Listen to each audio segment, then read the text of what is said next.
Hello, everybody, and welcome to Libromancy, a podcast about the magic of books. I'm your host, Josh, and today I'm going to be talking about All Better Now by Neal Shusterman. So let's infect the magic of books. Now, I'm going to try and keep this a little non-spoilery in the beginning. I liked this book. It was a lot of fun to read. It did take me a little bit to kind of really get invested and get into it, and I don't think that's a problem. It's just kind of the nature of this book. For me, let's talk in general. This is a book about a little bit of a pandemic. So if that's something that you're not really feeling, then maybe don't read this one right now. But I do think it's worth reading because the pandemic is so differently. As it says on the back of the book, there's a new pandemic coming around, Crown Royale.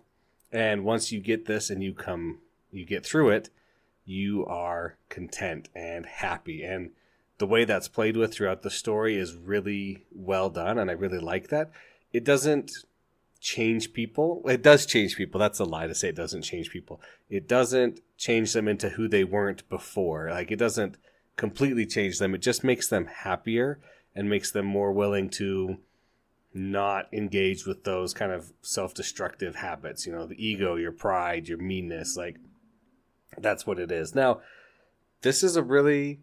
I was lucky enough to get a copy of this early. So, you know, in reading about Neal Shusterman, he likes to ask questions with his books, and one question he's asking here is, would you get sick if you had the chance, if it would make you happy afterwards? Like, you knew for sure you were going to be happy afterwards no matter what. I don't know. It's a tough situation. It's a tough thing to call. I probably wouldn't take it because I feel like I'm already happy enough, but I could definitely see it being a thing, right, that people want to do. Now, this is a young adult book. It is focused on some young adult characters, but I feel like these young adult characters are, for the most part, mature enough for us to, you know, explore the story through and get everything into it. I thought the writing was done really well. My opinion kept flip-flopping based on who I was listening to, right? You're listening to some of the recoveries, like, man, that does sound really nice. Listening to the non-recoveries, people who haven't had it and gotten better. Man, I agree with them. That's the one. And I think that was a mark in Neal Shusterman's favor, that he's not, in the book, he's not leaning too heavily one way or the other. He's presenting both sides as very, you know, valid and like real experiences from both sides, letting us see how it is. So, really fun book. I think he had some really good, I have to say, I think the biggest benefits, not benefits, but the biggest positives in this book would definitely be some of the logic, kind of just the way that things play out. A little bit on the plot. The writing was really good. I felt like it was really well done, being crisp and clear, but having that voice of each character, because there are 3 main characters, and that's not a spoiler, don't worry. And sometimes the atmosphere was really well done. Sometimes that feeling of, oh, this is exactly what it was like during the pandemic. So I think it's time, let's just get into our spoiler section of it now. And let's just start with our characters. I think we're going to start our first character, we're going to start with Ron Tiburon Tigre Escobedo. He is the son of one of the richest men on the planet. He has a blue cone deficiency. He's kind of he's got some depression going on occasionally, and that causes him to want to do things, right? He is an interesting character. I like the path he goes on. I felt like, I'm not sure exactly how I can say this, but he turns out to be an alpha spreader, somebody who always keeps spreading the Crown Royale sickness no matter how long it's been. He doesn't enter a stage of, he's recovered and he's all better and he has the positivity associated with it, but he just keeps infecting people, right? And so I like that he, you know, throughout the story, that he decides, I need to help spread this to more people. He kind of gets that from Zigland or Zell, and he goes on and starts trying to infect people. And I love that the infection kind of drives him to do that, because that is what an infection does. Is infections drive you to contaminate more people, right? And I like that it's put in that, but then it's also framed through the human mind, like, oh no, we need to do this. This is the way, you know, people need to just see, if everybody could be like us, they would all be happy and we would all be better for it, right? And everybody who doesn't have it doesn't understand, you know, if everybody's content, then nobody will buy stuff, and then the economy will collapse. And to the point, it's like, well, if the economy is just based on everybody buying useless stuff that they don't need, then maybe it should, change. It needs to be fixed. He does kind of get a little bit more one-notey, but I think that's just the virus propelling him forward, along with his own sense of like, I want everybody to be as happy as me. Now, one thing that I really did like about the recoveries is that their innate drive to help people is actually almost a detriment to them. There is one scene where somebody is in a boat and the boat capsizes, and tons of recoveries just jump in the water immediately to go save them. People who've been out running, anybody who sees it in their recovery is immediately called to help them. And then we have Mariel, luckily, who's able to stop a couple of them. Some of the ones in charge are like, say, stop these people from going in the water, control your instincts. Because as we learn, the more people die trying to help other people than they do actually save them, right? So one guy goes in the water and dies, and multiple people die to save 3 people. And then the Coast Guard comes 5 minutes later and saves starts pulling water, or they're pulling bodies out of the bay for days because so many people went in to help. And just even the main guy, Zell, he's like, oh yeah, I probably shouldn't try and go help them. I can't swim. But that impulse was overpowering to go and save them. He was ready to jump in, even though he didn't know how to swim. And I like that it propels people to do this to a lack of their own security, right? I have to help people, because when you help people, you're getting in close to them and infecting them. And for a little bit, I was not sure which way this disease was going to go. And I was thinking, oh, maybe it's like something else. Maybe it's like an alien invasion, or it's, more sinister than it is. And so far, in this book, it hasn't been sinister at all. And so, sinister aside from the fact that it makes you happy and it's a disease, right?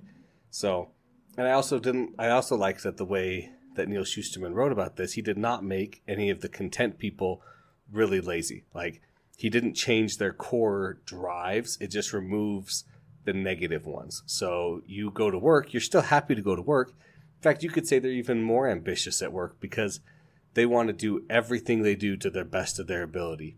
They see the joy in everything instead of being like Ron Tiburon. He goes to a toy shop and he's looking at the toys or the shelves, and he's like, wow, this shelf was put up so well compared to this shelf, which was just like not, but like that guy was probably being overworked. And just he notices the little things and the happy little things. And it's interesting. I like that he doesn't make everybody who's content just like, oh, I'm so content, I don't want to do anything. Now, forgetting to eat, sure, I can see that one kind of happening.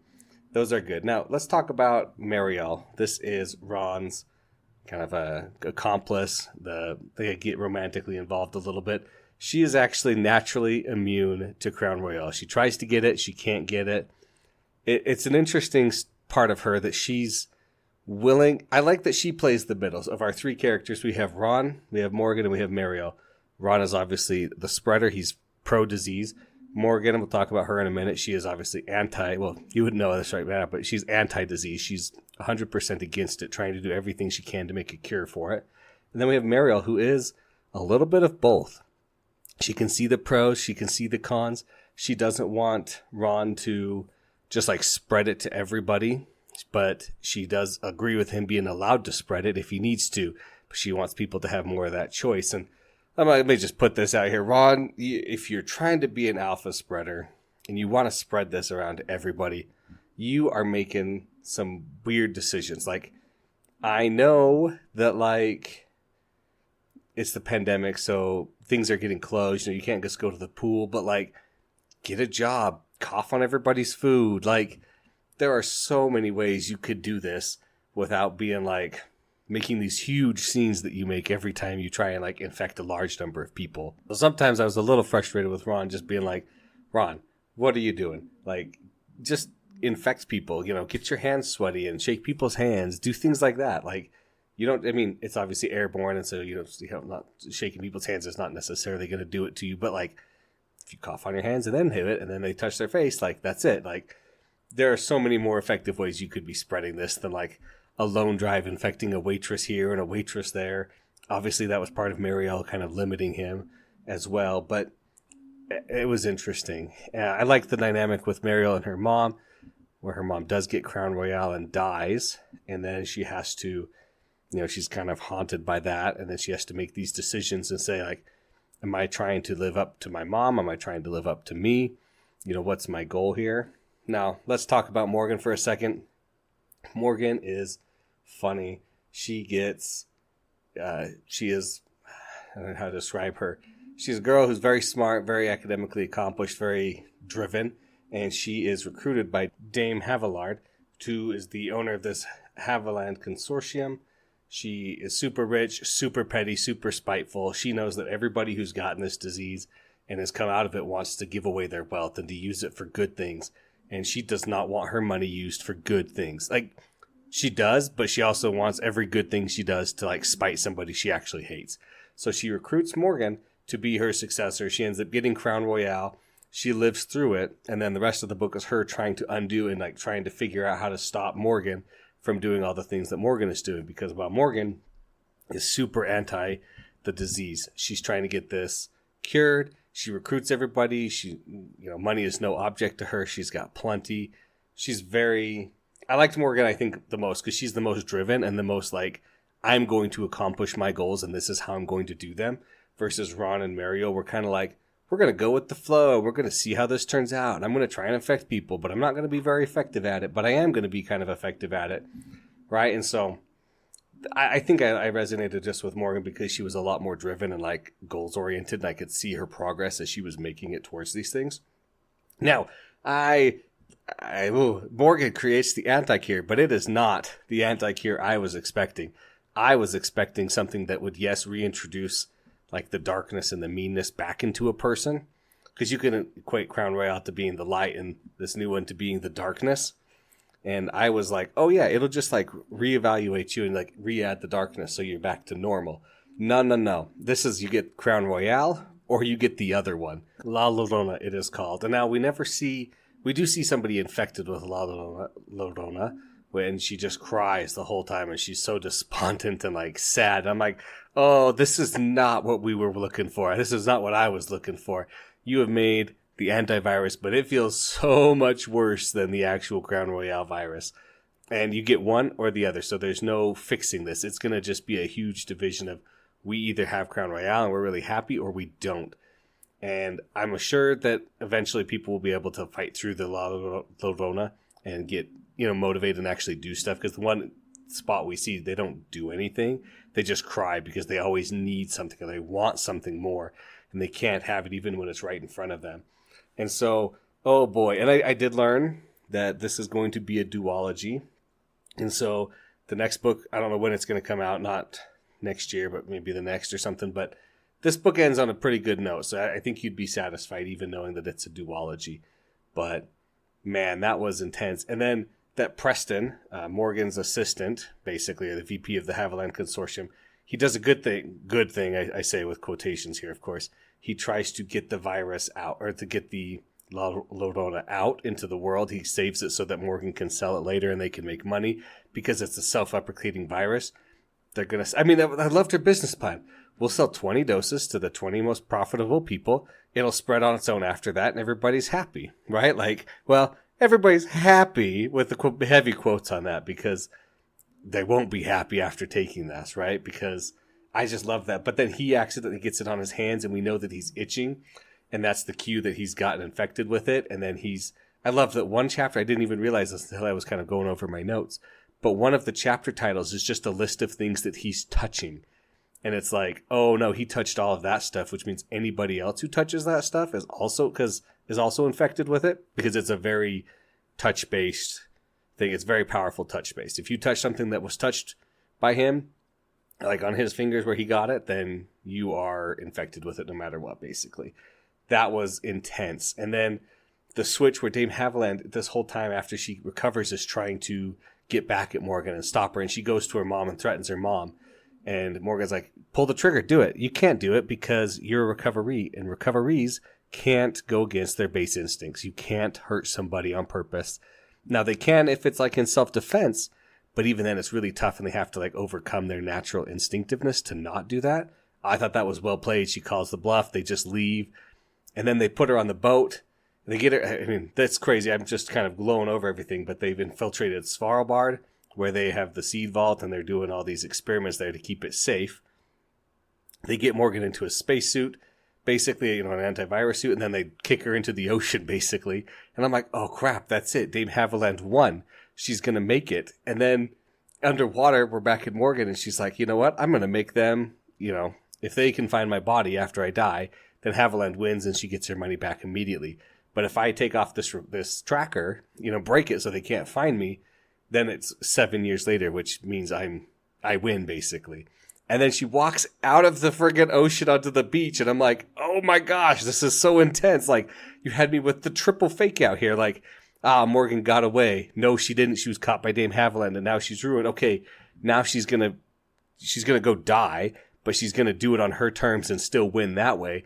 And now it's like, oh wait, she didn't even die. She's still out of the water. Now, you might say that it's a deus ex machina or something, that she got out of the water. It's her plot armor. But like, I thought it was well done enough to excuse that and be like, no, she chose to start walking in a direction that didn't matter. She just happened to pick the right one. That's totally believable to me. And while we're on the subject of that, I loved Blas Escobedo.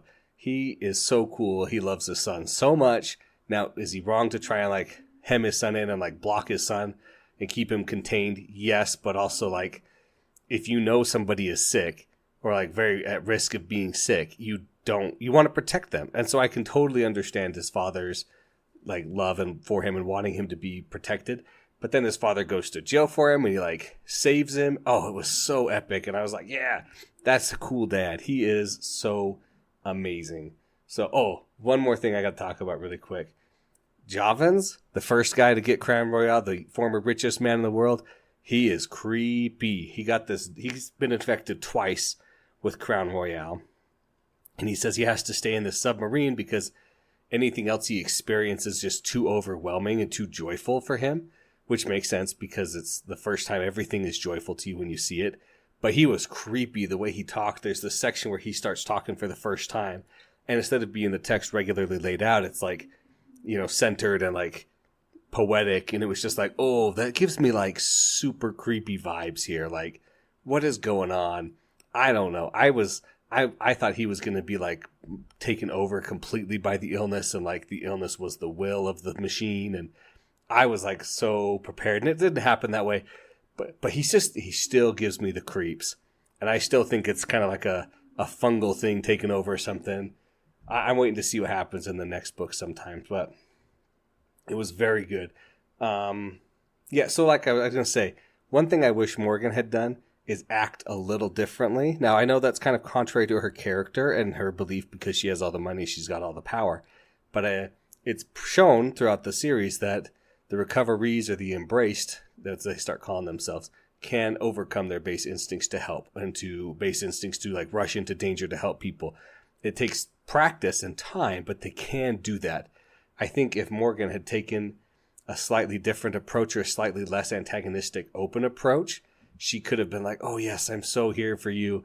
And that would have prompted the recoveries to not be able to move against her so effectively, because she would have said, they are, they are doing good, even though it's not as good as we would do, but we don't need to move against them. And if she was nicer to Dr. No in the Seed Vault, then she wouldn't have had any problems at all, because none of things would have been leaked. I did like that Dr. No from the Seed Vault was the leak against them, because it didn't make sense that any of her virus, her vaccine finding people would have been the leak, because the recoveries, would have been against that, right? Not against that, but it would have been hard to hide a recovery among there who was leaking things. And so I do like that it was Dr. No and that they got out. So like I said, everybody, I've gone over a little bit of time, but this was a fun book. There were so many exciting parts where I was like, oh no, I can't believe that. What's going on here? Like, how is this happening? I really enjoyed this book. I hope everybody out there can read it and enjoy it as well. Thanks everybody for listening. That's going to wrap up my discussion of All Better Now by Neal Shusterman. Thanks for listening, and thanks to David Hilowitz for the intro and outro music. Of course, if you have any questions or comments, please send those to libromancypod@gmail.com. And please like and subscribe wherever you get your podcast from. That really helps out a lot. And remember to infect the magic of books.